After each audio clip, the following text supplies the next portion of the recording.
What's up guys, this is Gigahertz. I'm going to show you how to install MGO2 on your PS3 without having to wipe any data. So first off, this guide is made for firmware 4.84, so if you're using a newer firmware, you probably need to use a backup method. Don't delete your MGS4 or MGO game data, or you're going to have to do this stuff again, and if you get a game data is corrupted error, just follow those instructions and it should just go away. Try to use an original MGS4 release and try and connect to Ethernet to speed up the download. So first off, you're going to want to plug in your flash drive, make sure it's formatted FAT32. If it isn't, then that's how you can format it. Keep in mind the data is going to be erased, so copy anything off of there if you need to. Inside of that, you're going to want to make a folder, all caps, PS3.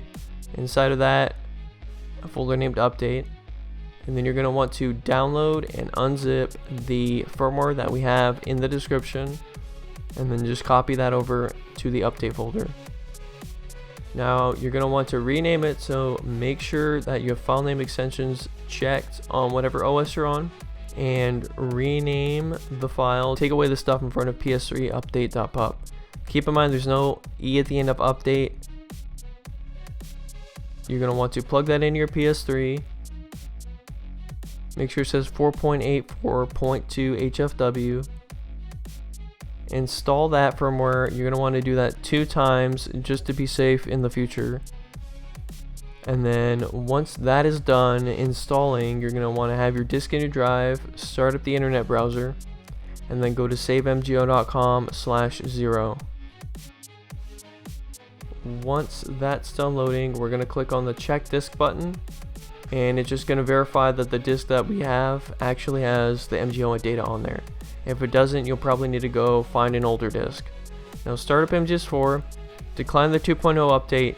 If you don't see a prompt for that, then you probably need to uninstall 2.0 and start it up again. Now start up MGO, and then that's going to install the 1.0 game data. Just let that do its thing. Once that's done, that's going to end up going to the 1.0 title screen. So you're going to want to quit game.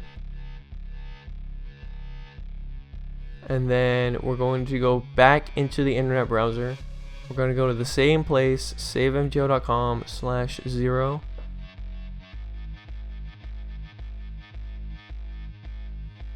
And then you're going to want to make sure that you have in the top left corner the version of the disk that you have selected, not the version of your PS3 or whatever.